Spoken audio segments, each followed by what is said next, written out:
A few weeks ago, I went to a computer lab to continue with my schoolwork for that day. Upon getting there, I noticed a fellow student. He was neatly dressed, wearing a black durag with golden earrings which had the shape of a cross. He also had on his large headphones, and for a moment it felt like he was on another planet. But what captured my attention was his computer screen. He was creating a 3D animation of a building. For a moment I stood in amazement, wondering to myself how he is doing it. Meanwhile, his attention was fixed to that computer screen, almost as if there was no music playing in his headphones. I wanted to have a conversation with him, just out of curiosity, but I did not want to disturb him. I decided not to do that. So I sat down and started with my work, upon which, as I was doing so, another fellow student came, which I know. Now they know each other. And this fellow student was deeply amazed at what the guy with the durag was working on. Understand here that the reason why they know each other is because they both studied the same thing. Now as they talked, I thought to myself, this is my spot. I can also join into their conversation, of which I did. Now, as I did, I got to ask him questions about what he was doing, and immediately I noticed his confidence in what he was doing.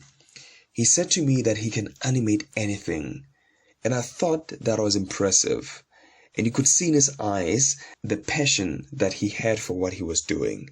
Also keep in mind that the building that he was working on, or rather the building that he was animating, is not a school project. It's just his own work. Now after that short conversation, my friend started his PC and went straight to YouTube. He started showing me interesting things that people could animate, all of which were very impressive, but above their scope. He showed me super realistic animations and many other things. When I asked about those things, he kept on saying to me, but these things are very hard. He repeated that phrase a number of times. And eventually I had to start my task for that moment, and he kept on watching those videos. And after watching a handful of amazing animated videos, he got motivated, turned off his PC, and left. Now the other guy remained behind and continued working on his animation.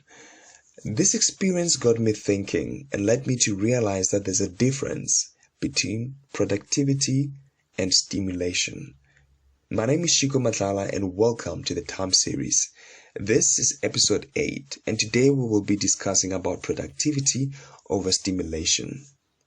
I've noticed a similar pattern in my life that sometimes I will confuse productivity with stimulation. Sometimes I will also find myself watching YouTube videos, feeling stimulated about software engineering, and I will think, wow, this is so amazing. I would watch it over and over and over and over again. Meanwhile, I will lose time that I could have used to be productive. This thing is also similar to a lot of things. I've noticed even family members who wanted to start businesses. They will be stimulated to start businesses. They will see themselves doing amazing in businesses. But always they will find it hard to put in that productive effort to making the business work. And as I thought about this, I wondered, where are we getting it wrong? How could we miss it? And it's quite interesting how we miss this thing here. I think it's very interesting. Like, how do we miss it? And I think I wanted to read something here that I think got me thinking, especially about this. This comes from one of the scriptures or the books that I like. It's a missionary. It's called Preach My Gospel. One of my favorite chapters in Preach My Gospel talks about time management. How do we use our time wisely? And so I like this quote here. And I think it's very interesting because when we're not careful, I think this is when we can fall victim to stimulation, thinking that we are being productive. only to find out that we are just being stimulated. Now, don't get me wrong here. I believe stimulation is good. It's good to be stimulated. But when we mix it with productivity, we can become unproductive in the process. And this is what it says here. This is a quote by President Russell M. Ballard. And this is what the quote says. I'm so thoroughly convinced that if we don't set goals in our life and learn how to master the techniques of living to reach our goals, we can reach a ripe old age and look back on our life only to see that we reached but a small part of our full potential. When one learns to master the principles of setting a goal, he will then be able to make a difference in the results he attains in this life.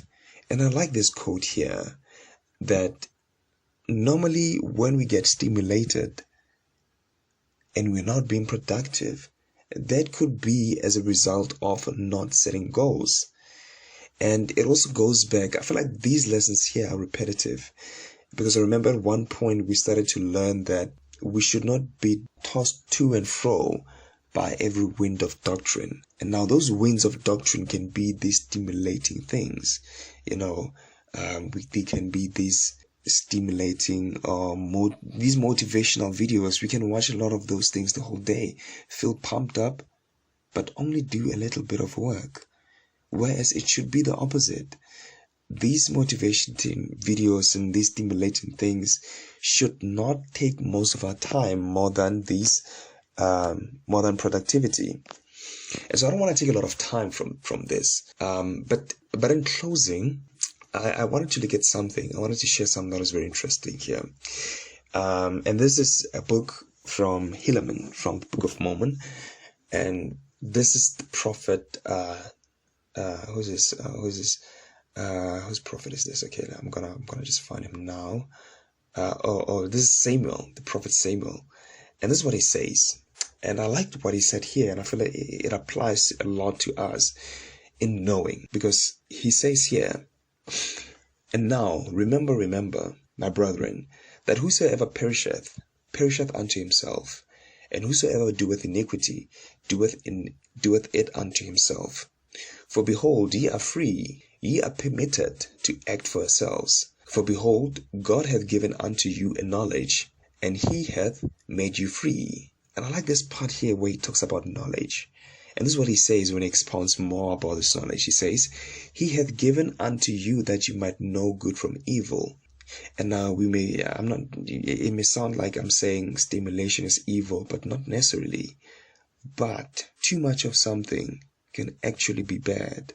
We can, going back again, we can reach a ripe old age, feeling motivated day in and day out, only to realize that we're not achieving things that we ought to be achieving, right? And it's important that we identify these knowledges in our lives, these key areas in our lives. It's important that we identify when we're being stimulated and when we're not being productive, and when we are being productive. And he goes on to say, and he hath given unto you that ye might choose life or death, and ye can do good, and be restored unto that which is good. And I just wanted to end it there, that we can do good. Not necessarily we can feel good and be restored unto that which is good, but rather we can do good. I will also make my own efforts to try to identify when I'm being stimulated and when I'm not being productive, and when I'm being productive. So far, I've come to learn something, that when I constantly report, I can see that I'm not being productive, or I am being productive. And when I set goals to be productive, that's when I can see that I'm falling short of those goals, and I can identify some of those things that are keeping me from falling short of those goals. I'm not perfect, but I like I like the work that we can do. What's this word that's slipping in my mind, out of my mind? I like the progress, rather. I think that's the word that I want to use. I like the progress that we can make in becoming productive. I'm Shugo Madlala, and thank you for tuning in, and have a great one. Cheers.